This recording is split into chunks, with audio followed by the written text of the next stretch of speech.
guys, welcome to Untangle with Anjali. Let's begin with today's class. Today we are going to discuss about how to solve algebraic expressions with the help of identities. Yes, this would be a new topic for you. So let's begin. There would be 4 identities we will be dealing with. The first one is a plus b whole square. Second one is a minus b whole square. Third one is a square minus b square. And the fourth one is in brackets x plus a in multiply with in brackets x plus b. So let's elaborate them. Coming on to first identity, that is a plus b whole square. Here a and b are two terms. When we add two terms and we have to square them, it would be very simple if the terms would be like term, then the application of identity wouldn't be needful. But what if the terms are unlike terms? We would not be able to add them. So how do we solve them? We will use the identity. So coming back to identity, a plus b whole square opens up to be a square plus 2ab plus b square, or it can also be written as a square plus b square and plus 2ab. Here squaring the first term plus squaring the second term plus multiplying both terms with each other and with 2. Coming on to second identity, a minus b whole square, it is similar to the first identity. The only difference is the minus sign before 2ab, that is a square plus b square minus 2ab. Now third identity would be a square minus b square. It opens up to be a plus b and in brackets a minus b. First you will add the terms and then you will subtract the terms and multiply both the brackets. And then fourth one is x plus a, x plus b opens up to be x square plus in brackets a plus b in multiplication with x plus ab. Moving on to examples so that you can get a better go through with the identities we have mentioned before. First example is, it will be based upon the first identity. Okay, now see, you have to solve 2x plus 3 whole square. ठीक है, 2x plus 3 whole square is resembling to the identity first. How? Here we have two terms. First term is 2x and second term is 3, and both the terms are in addition sign. ठीक है, we can consider 2x as a and 3 as b. So we can also write it as in brackets a plus b, and the square is given to a plus b का whole square. Okay, now listen carefully. 2x plus 3 को मैंने a plus b की form में लिख दिया, जो कि 2x था हमारा a बन जाएगा और जो 3 था वो हमारा b बन गया, और स्क्वायर हमें गिवन था, हमने स्क्वायर भी लगा दिया. अब जो 2x plus 3 का होल स्क्वायर था वो हमारा रिजेंबल कर रहा है फर्स्ट वाली आइडेंटिटी से, मतलब a plus b का होल स्क्वायर. अब a plus b का होल स्क्वायर क्या था? a square plus b square plus 2ab, मतलब फर्स्ट टर्म का स्क्वायर कर दो प्लस सेकेंड टर्म का स्क्वायर कर दो प्लस दोनों टर्म्स को मल्टीप्लाई कर दो आपस में एंड देन 2 से मल्टीप्लाई कर दो. तो a यहाँ पे क्या हुआ? 2x, मतलब फर्स्ट 2x का स्क्वायर कर दो प्लस कर दो b का स्क्वायर. b क्या है यहाँ पे? 3. तो 2x का स्क्वायर प्लस 3 का स्क्वायर प्लस इन दोनों को 2 से मल्टीप्लाई करना है, तो 2 multiplied by first term that is 2x and second term that is 3. तो 2, अब फर्स्ट टर्म पर आते हैं. 2x का स्क्वायर क्या होगा? 2x का स्क्वायर मीन्स 2x को आपको 2x से मल्टीप्लाई करना है, दैट इज 2x को 2 बार मल्टीप्लाई करना है. तो 2 into 2 is 4 and x into x would be x square. तो 2x का whole square is 4x square. Then 3 का square is 9 and 2 multiplied by 2x multiplied by 3 would be 2 into 2 4 into 3 12 and x as it is आ जाएगा. तो अब इन तीनों में से कोई भी लाइक टर्म नहीं है, तो हम इसे फर्दर सॉल्व नहीं कर सकते हैं. तो this would be your final answer. Moving on to second example, 105 multiplied by 105. See, हमारा ये इसमें कोई भी आइडेंटिटी नहीं लग सकती, बट हमारे लिए 105 को मल्टीप्लाई करना थोड़ा सा लेंदी हो जाएगा. एंड व्हाट इफ क्वेश्चन में लिखा हो कि यूज आइडेंटिटी, तो आप क्या करोगे? इसमें तो आइडेंटिटी कोई लग ही नहीं रही है. तो हम एक ट्रिक लगाएंगे. जैसे 105 को हम क्या लिख सकते हैं? 100 प्लस 5. और सेकंड वाले 105 को भी हम क्या लिख सकते हैं 100 + 5। तो 105 मल्टीप्लाइड बाय 105 इसको हम लिख सकते हैं 100 + 5 मल्टीप्लाइड बाय 100 + 5। समझ आया? अब 100 + 5 मल्टीप्लाइड बाय 100 + 5 ये सेम ब्रैकेट 2 बार है, तो हम इसी ब्रैकेट को एक बार लिख के ऊपर स्क्वायर लगा सकते हैं। स्क्वायर का मतलब ही यही होता है कि हम सेम चीज़ को 2 बार मल्टीप्लाई कर रहे हैं। तो ये सेम ब्रैकेट 2 बार मल्टीप्लाई हो रही थी, तो हमने इस ब्रैकेट को एक बार लिख दिया एंड ऊपर स्क्वायर लगा दिया। अब अगेन देखते हैं कि ये वाला जो हमारा क्वेश्चन है वो कौन सी आइडेंटिटी से रिलेट कर सकता है। इसमें हमारे पास 2 टर्म्स हैं, first one is 100 and second one is 5 और बीच में क्या है प्लस। तो ऐसी कौन सी आइडेंटिटी है जिसमें आपके पास 2 टर्म्स हैं, बीच में प्लस है और पूरी ब्रैकेट का स्क्वायर है। फर्स्ट वन तो जो 100 है तो वो हमारा ए हो जाएगा, 5 हमारा बी हो जाएगा और आइडेंटिटी क्या हो जाएगी a + b whole bracket square. तो अब हम आइडेंटिटी लगाते हैं, क्या होती है वो a² + b² + 2ab। तो a² मीन्स 100 का स्क्वायर प्लस b² मीन्स 5 का स्क्वायर प्लस 2ab मीन्स 2 × 100 × 5। 100 का square is 10,000 plus 5² is 25 plus 2 × 100 × 5 is 1000. Adding up all the 3 terms, we will finally get the answer as 11,025. Moving further to next question. Solve 4uv - 5 multiplied by 4uv - 5. Again देखिए हमारे पास same concept है, same bracket is being multiplied 2 times।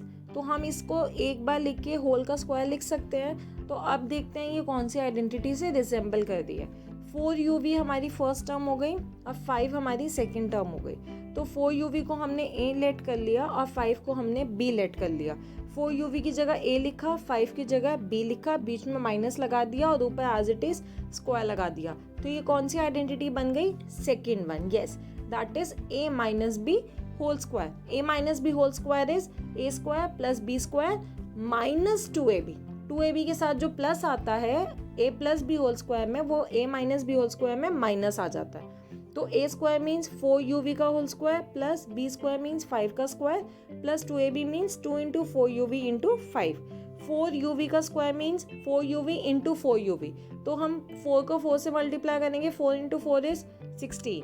u को u से multiply करेंगे, दोनों की powers 1 1 है तो 1 + 1 2 हो जाएगा, u² हो गया। v को v से मल्टीप्लाई करेंगे, अगेन दोनों की पावर 1 1 है तो प्लस हो जाएगा, v² हो गया। Plus 5 × square is 25। अब 2 × 4uv × 5 कॉन्स्टेंट्स को मल्टीप्लाई कर दो, 2 × 4 × 5 इज 40 एंड uv को एज इट इज लिख देंगे। अब ये तीनों अनलाइक टर्म्स है, so we can not solve further. तो this would be your final answer. Coming on to second example, that is 95 multiplied by 95. In first identity, we have dealt with the similar example and that was 105 multiplied by 105. And what we had done in that case, 105 ko we expanded like 100 + 5. So what we can do here is 95 ko we can write it as 100 - 5. So 95 multiplied by 95 can also be written as 100 - 5 multiplied by 100 - 5. Again same bracket is being multiplied twice. तो हम क्या लिख सकते हैं, एक ही bracket को इस दोनों ब्रैकेट्स को एक बार लिखकर एंड उसका स्क्वायर। तो ये आपका क्या बन जाएगा 100 - 5 का होल स्क्वायर। अब देखते हैं ये कौन सी आइडेंटिटी से रिजेंबल कर रहा है। अगेन हमारे पास 2 टर्म्स हैं और उसके बीच में माइनस है। 100 को a लेट कर लेते हैं, 5 को b लेट कर लेते हैं, minus as it is and square as it is. तो ये कौन सी आइडेंटिटी बन जाएगा, a - b whole square. Now a - b whole square is a² + b² - 2ab। a² means 100 का स्क्वायर, b² मीन्स +5 का स्क्वायर, -2ab मीन्स -2 × 100 × 5। 100 का square is 10,000 plus 5 square is 25 minus 2 × 100 × 5 is 1000. Solving all the three we get 9,025. Now coming on to third identity. Solve 2ab + 3 2ab - 3. Now see, terms जो हैं बहुत ध्यान से समझना। इन दोनों brackets की जो टर्म्स हैं they are exactly same. 2ab first bracket में भी है, 2ab सेकंड ब्रैकेट में भी है, 3 फर्स्ट ब्रैकेट में भी है, 3 सेकंड ब्रैकेट में भी है। अभी तक हमने जितने एग्जाम्पल्स किए थे, चारों एग्जाम्पल्स में क्या सीन था, जो हमारे पास 2 ब्रैकेट्स थे उनकी टर्म्स तो सेम थी ही, साथ में उनके साइन भी बिल्कुल सेम थे। अब इस केस में क्या है, टर्म्स तो आपकी दोनों सेम है, 2ab और 3 दोनों ब्रैकेट्स में है, लेकिन जो बीच वाले साइन है वो ऑपोजिट है। एक में बीच में प्लस है और एक में बीच में माइनस है, तो इसमें a plus b whole square और a minus b whole square वाली आइडेंटिटी नहीं लगेगी, इसमें लगेगी थर्ड आइडेंटिटी। कैसे? थर्ड आइडेंटिटी में हमारे पास क्या है, 2 सेम टर्म्स को हम एक बार प्लस कर रहे हैं और 2 सेम टर्म्स को हम एक बार माइनस कर रहे हैं, और ये दोनों ब्रैकेट्स आपस में मल्टीप्लाई में हैं। यहाँ पे भी 2 टर्म्स हैं हमारे पास, 2ab और 3, जिन्हें हम एक बार प्लस कर रहे हैं और इन्हीं दोनों टर्म्स को हम एक बार माइनस कर रहे हैं, और ये दोनों ब्रैकेट्स आपस में मल्टीप्लाई में हैं। तो ये कौन सी आइडेंटिटी लगेगी हमारी, a plus b, a minus b, और a plus b, a minus b को हम क्या लिख सकते हैं, a स्क्वायर माइनस b का स्क्वायर। मतलब जो आपकी टर्म a है पहले उसका स्क्वायर कर दो और फिर माइनस कर दो जो आपकी सेकेंड टर्म है, दैट इज b का स्क्वायर। इस केस में हमारा a क्या होगा, 2ab, और b क्या होगा, 3। तो पहले 2ab का स्क्वायर करेंगे, a स्क्वायर मीन्स 2ab का square minus b square means 3 का स्क्वायर, तो 2ab square minus 3 square. 2ab का square means 2ab into 2ab, constants को मल्टीप्लाई करेंगे, 2 इंटू 2 4, ab इंटू ab, दोनों की जगह पावर्स 1 1 है, दोनों में ऐड हो जाएंगी, तो a square b square minus 3 का स्क्वायर मीन्स 3 इंटू 3, और वो कितना हो जाएगा, 9। दोनों अनलाइक टर्म्स हैं, हम आगे सॉल्व नहीं कर सकते हैं। नेक्स्ट एग्जांपल देखिए, 105 मल्टीप्लाइड बाय 100 माइनस 5। अगेन दोनों ब्रैकेट्स के अंदर जो टर्म्स हैं वो दोनों सेम है, 100 और 5 इसमें है, 105 उसमें है। डिफरेंस किसका है, साइन का। पहले 105 प्लस हो रहा है और बाद में 105 माइनस हो रहा है, तो ये कौन सी आइडेंटिटी लग जाएगी, थर्ड वन, जिसमें कि a plus b multiplied by a minus b. जैसे 100 हो जाएगा हमारा a और 5 हो जाएगा हमारा b, तो इसको सॉल्व कैसे करेंगे, a square minus b square, एक बार 100 का स्क्वायर, एक बार 5 का स्क्वायर। 100 का स्क्वायर अगेन 10,000, 5 का स्क्वायर 25, तो a square minus b square, तो आपका फाइनल आंसर कितना आ जाएगा, 9,975। Moving on to fourth and last identity of this class, x plus a and x plus b. So moving on to question, solve 2a square plus 9, 2a square plus 5. अब देखो इस identity में क्या होता है, इसमें दोनों ब्रैकेट्स की एक एक टर्म सेम होगी और एक एक टर्म डिफरेंट होगी।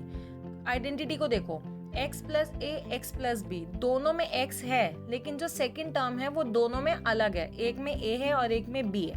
ऐसे क्वेश्चन होगा, 2 ब्रैकेट्स होंगी जिसमें फर्स्ट या सेकंड टर्म दोनों में से कोई भी एक एक टर्म दोनों में सेम होगी और एक एक टर्म डिफरेंट होगी। अब जो टर्म सेम होगी उसको हम x मान लेंगे और जो डिफरेंट होगी वो एक ब्रैकेट में a हो जाएगी और दूसरे ब्रैकेट में b हो जाएगी। अब x प्लस ए, x प्लस बी को सॉल्व कैसे करते हैं, जो सेम टर्म है पहले उसका स्क्वायर करते हैं, प्लस डिफरेंट टर्म्स को प्लस करके सेम वाली टर्म के साथ माइनस करते हैं और फिर प्लस करते हैं दोनों डिफरेंट टर्म्स को मल्टीप्लाई करके। अब जो 2a स्क्वायर है वो दोनों में है, तो उसको हमने x मान लिया, जो 9 है वो डिफरेंट है उसको b मान लिया, अगेन 2a स्क्वायर x हो गया और जो 5 डिफरेंट था वो हमारा b हो गया। अब इसमें फॉर्मूला लगाते हैं और इसको सॉल्व करते हैं, वो क्या हो जाएगा, x square plus a plus b multiplied by x plus ab। x square means 2a square plus a plus b means 9 plus 5 bracket multiplied by 2a square, then plus last में क्या है a into b, that is जो दोनों different terms हैं उन्हें multiply कर दो तो 9 इंटू 5। जब आप इसे फर्दर सॉल्व करोगे your final answer would be 4a raised to the power 4 plus 28a square plus 45। So that is all for today's class. I hope you all are very much clear with the identity questions. If you face any doubt, any query, please write up to me in the comment section. Till then, take care, bye bye, and thank you so much. And don't forget to like, share, comment and subscribe the channel, and also follow us on Instagram with the same name, Untangle with Anjali.